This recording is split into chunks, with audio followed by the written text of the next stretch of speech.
Hey there, we're back. It is another episode of Sounds Like Adventure. It's me, your host and DM, Jack. Hey. And yes, we're back. It's another new episode. And we have a huge week for you this week at Sounds Like Adventure. Tomorrow, on this week's episode of The Table Business, I am joined by AJ Winters, the creator of Castleton, Winter's Tales, Australia's first D&D studio. And in the chat, we discuss how Castleton became a phenomenon. And also, don't forget, we are back on Thursday this week with a new stream on Twitch. But let's talk about today's episode. So in the last episode, the crew met with a new marshman by the name of Reef Marshall. And after speaking with the crew for a while, Reef offered Clio and Eustace a job to try and figure out what they could about a mysterious group called the Thorncutters. And when we pick things up today, Reef is making his leave and the crew can finally re-enter the Murk. Let's see what they find when they get there.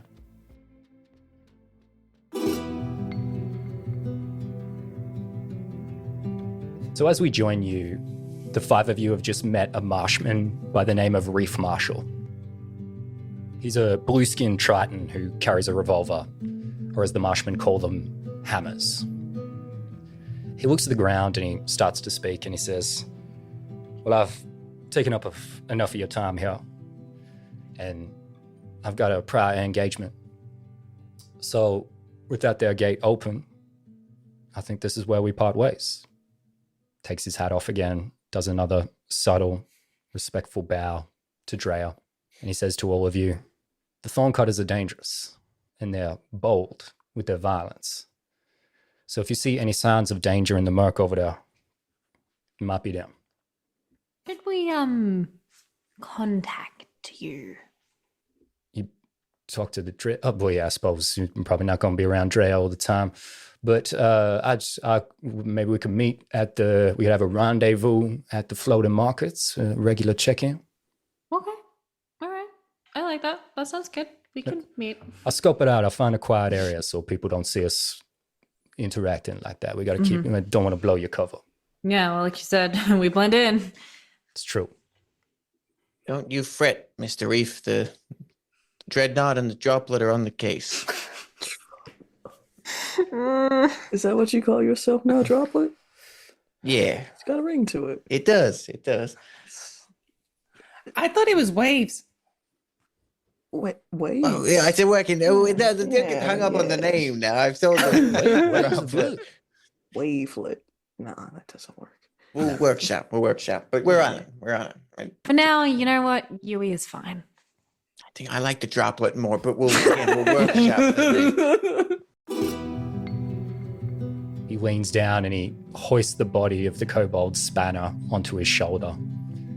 And then he walks off. And as he leaves, the image of the open gate comes into view. You guys have been stuck in Triway Plaza waiting for this gate to open for a while now. And now here it is, the entrance to the Murk. And the entrance to the place that coincidentally all five of you are heading. Hollow Lane. It awaits. Drea, I think you are probably pretty keen to get this day over and done with at this stage. So Let's go to bed. So how to get gimbals moving. Yeah. She's just like, Mr. Merriweather, if we can just like start heading to where we're meant to be headed. If you just follow me. Lead the way. Yes. Tarn, are you coming with us? I do want to see your drawings on that hammer, as they called it. I would love to know how those bullets work. I mean, do they have a self-propulsion system? Are they propelled otherwise? What's the blue stuff coming through it? How is it enchanted? Once I figure it out, I can tell you, buddy. Oh. Yeah. I can show you my things. We can talk about your potions, too. Oh, yes, There's please. A few things I can help you with, I reckon. That is like Gimbals is unnaturally silent and enraptured by that, I think.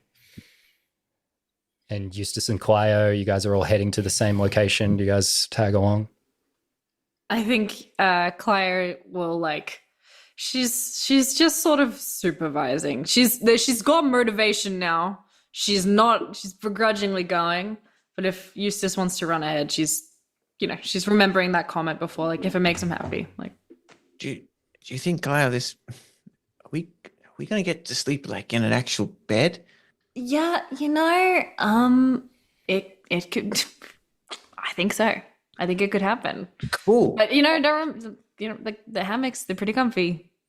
Yeah. Do you think Miss Dread is gonna have enough beds for us? Oh, Are we all gonna sleep in the one room together? Like with I think it'd be better if me and you had our own space. Just like usual. But I think if you want to ask her if there's enough beds, I mean, looking at her, I kind of doubt that there's enough for more than her. And she seems like kind of a solo wanderer, which I kind of respect. Yeah. Do you think if well, I know you don't. You hold the money most of the time. But do you think like I could hold on to like a couple, like silver maybe in case like I need to get information or something and bribe someone in case because we're going to be sneaking around a lot and if I get into trouble I need to buy my way out of a situation or something. Gimbals is like openly counting his coins. He's like, hey, better stole my money.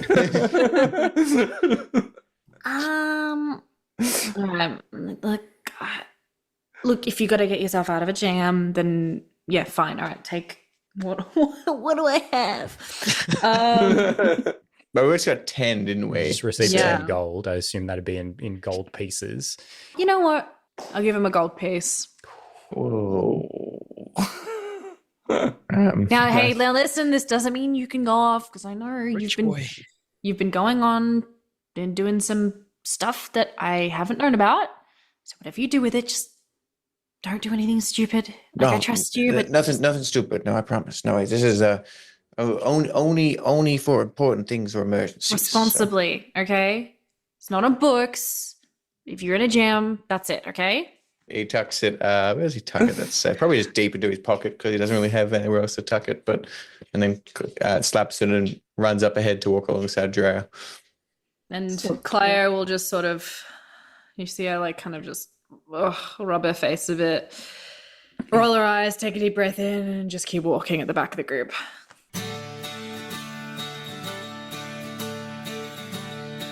So the 5 of you step onto the Trident. The forked bridge that connects the Murk and the rest of the city.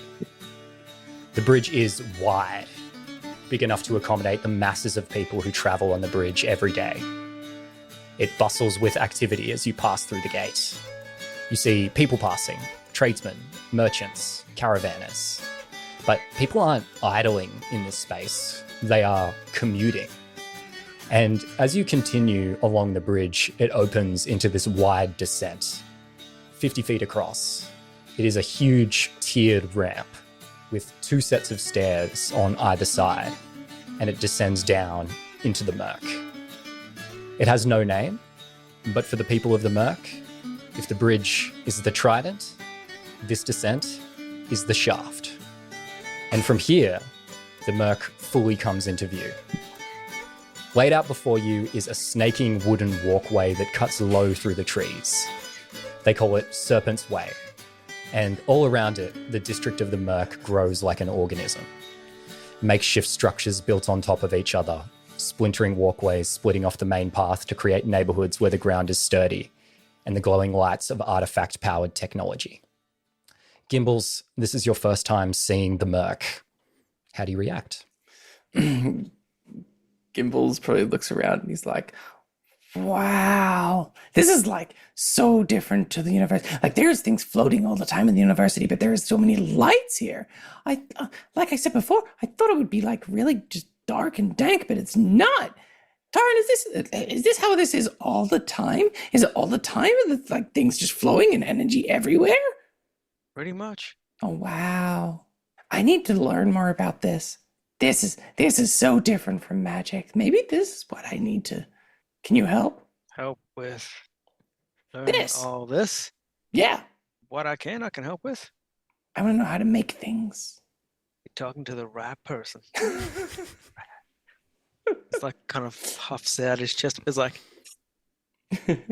I got you, potions. I got you. So as you guys are heading down the ramp, you notice that at the base of the descent, there seems to be a bit of a commotion going on around a cart. Seems like a cart's wheel is broken. A crowd is sort of like bunching up as they have to move around it. What do you guys do? I reckon Torrin. I was like, what's going on over there? I reckon Torrin just walks up to the cart and, what's the issue? So you're approaching the cart. What's everyone else doing? Gimbals will follow up behind. Prepare a spell, but not use it yet, because he wants to see what Taryn does. Great. Anyone else coming along? What else are we doing? Freya's only got it because Gimbals is just next to him all the time. And if Dre's going, Lucy's going to waddle on alongside her. Domino. I will hang back. I'll be around, but back. Great. So you guys make your way down the descent, and by the time you arrive at the cart, the commotion seems to have died down a bit, and the crowd has dispersed. But nearby the broken wagon is an old human man. Seems to be in some kind of distress. What did you say, Torrin, when you approached? What's happened? What's going on? Oh, you're here to laugh at a foolish old man as well, are you? Not here to laugh. Help if I can. If it happened to you, you wouldn't be laughing. What happened? Sort No of one's like laughing. takes a pause, and he's sort of like, looks like he wants to say something, and he says, there's no point. This can't be helped. You mean your cart? Is that what can be helped? Everything's smashed. The cart's ruined. All my pots are gone. Everything, all my pottery's broken. I'll see what I can do. I'm gonna lean down and see if I can. Is the cart at all repairable? At least, can I get the cart moving at all? So it's like part of the entire like wheel is fully smashed here, and all of the pottery that is in there is all destroyed as well. So you could probably repair the cart, but the idea of like repairing all of his smashed pottery. Does everyone want to give me like an insight check? I feel like you're probably all hearing this. 13 for me. Drea got 24. 17 for Gimbals. You I just feel like- got 16. Am I close enough to kind of be seeing this, or am I like? Because I imagined you were like hanging back, kind of cool, like, but you were still paying attention. Okay, because I'm cool. Alrighty, just sorry. What are we rolling? Insight. Oh, I rolled a 6. Oh, you beat 5. Hey, congratulations. Thank you. So, Torrin, I think you can see that the cart is probably repairable, but you're noticing all the smashed pottery and the fact that he mentioned the smashed pottery. Drea, I think you would pick up with that insight check the fact that he said, the way he hesitated and then said there's no point, that like there might be something more going on here. And I think your like marshman sort of investigator brain probably clicks in a little bit of like, might be able to pry something else out of this person. I think she just kind of like hangs over Torrin, just standing there casually, and she goes, What do you mean it ain't worth talking about? It's a lot of pottery here that got broken. That must mean something. Did you make it? So can you give us a persuasion check? So if you can just beat a 10 here. At all. It's like, ooh, I think her charisma. It's okay. You can't roll worse than me. Persuasion. Mhm. -1. We'll see how that goes. Just trying to beat a 10. Yep, I can't see that. So that was a 1. Oh, I think everyone saw that before I did. So would anyone else That was like to have a Tess' crack fault. at attempting to persuade a Yes, friend over I here? pass my curse on to you. I think Drop it. Drea just looks like her resting face just looks angry. So maybe she's asking this, but she looks like she's upset at him. Yeah, Can okay. Gimbals put his hand on just one of the, like, or could I even reach the pots because they're in the car? I probably couldn't, could I? Are some of them fallen over and smashed? Yeah, it's like Okay. wreckage, absolute wreckage. Yeah. Like Gimbals just is gonna- shattered pieces. Gimbals is going to put his hand on one of the pots and cast mending and goes, I mean, we can absolutely help. And Yeah. use it as a persuasion if I can. Okay. Yeah, give us a persuasion with advantage. I used to. 7. Jeez. With advantage, 7? With advantage. The other one was a 2.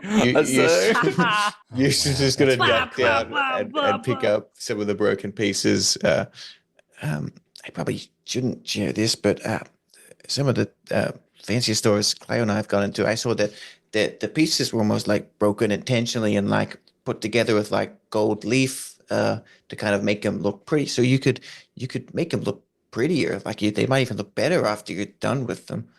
Okay, yeah, let's go. Persuasion from you now as well. Get some We'll get him this time. Kitsugi advantage. Thank you. Oh my god, that's one. That's one. I didn't do an advantage.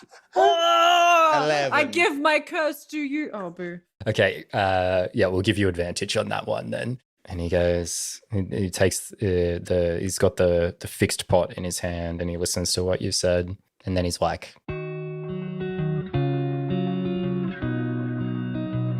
I shouldn't say, but like, this is nice and all, like, appreciate it, but it's not going to do any good getting everything fixed, you know? Because this all started when that woman visited the shop. See, I run a stall at the Leaning Markets and gestures over to the cart. And you can see all his smashed pottery again. He's just selling me pots, you know? Nothing fancy, just a couple of pots. So the other day, this tiefling woman, she came up to me in the shop and told me my pots were nice. And then she said she was from some group called the Thorn Cutters and that they could make sure nothing bad happened to me pots. And then she smashed the one she was holding. So I kind of freaked out a little bit and I yelled and she left and, you know, she didn't seem happy. And now today, you know, I'm bringing my pots back to the market. 3 people come running out of the crowd. One had a club and they swung through, smashed the wheel on my cart, and then you see what happened here. They just came and started smashing everything, and then eventually people came try and stop them, and it's, you know, it's already been done at that point. And then as they turned around, the one with the club turned to me and said, "The Thorn Cutters send their regards." So I'm like, we can fix all these bloody pots, but I don't think it's going to matter. You leave those Thorn Cutters to us. No one should be treated like this. No one's getting away with this. And just quick, how much are your pots worth? Like, how much damage have they done? Look, I think my days of selling pots are over. They might just cut my losses, you know? But you said you want to go after the Thorn Cutters. Do you know which way they went? Look, he takes a pause and he like reaches into his chest pocket and he pulls a card out and he holds it out to you, Torrin, and he says, look, if you guys are trying to figure out what these Thorn Cutter guys are, then this is the only thing I can do to help. Take this, show it to Cannonball Cameron. He's the market organizer down at the floating markets. If you show him this, he'll at least meet with you. What was your name? Barnabas. You never answered me. How much damage did they do worth? I don't really know. I don't really care. There's nothing left. I'm gonna flick him 3 gold. that's a lot of money. Just like takes it in his hand and he just goes, I don't want to accept this, but thanks, mate. And he like pockets it. Like I said, no one should be treated like this. So you take this gold, you do whatever you want with it. Start up pots again. Don't sell pots. Well, I mean, if your things keep getting destroyed, you could probably just make it a hobby. Yeah, I might just make some just for fun type of thing, maybe. Gibbs is in the background, like mending pots left, right, and center, and he's like, "So we're not fixing them." That's a good trick, mate. But yeah. Sort of takes a heavy sigh and he bids you all farewell. He sort of looks at all the pots that Gimbals is constructing for him, and he just sort of gives a resigned sigh and just walks away. And as he does, the 5 of you move through the murk as the sun begins to set. Automated lights suspended from trees click on, and the bustle of Serpent's Way continues. But it takes on more of a quiet view in reflection of what you've just seen happen to Barnabas.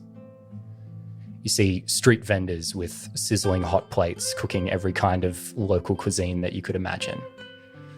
A burst of flame sears the air, and a group of tired people in ragged clothing let out a cry of joy. And after traveling along Serpent's Way for a time, in reflective silence, you find yourself standing at a rickety footbridge that forks off of Serpent's Way. And to your left is a sign that says Hollow Lane. And that is where we're going to end the session for this week.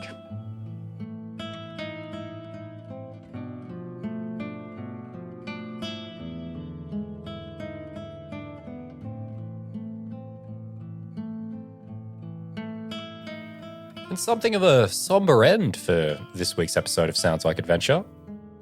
We sit in deep reflection, thinking of Barnabas and his pots in this moment. But hey, to find out what the crew has coming next, and to find out what's hidden in Hollow Lane, you have to check out the very next episode of Sounds Like Adventure.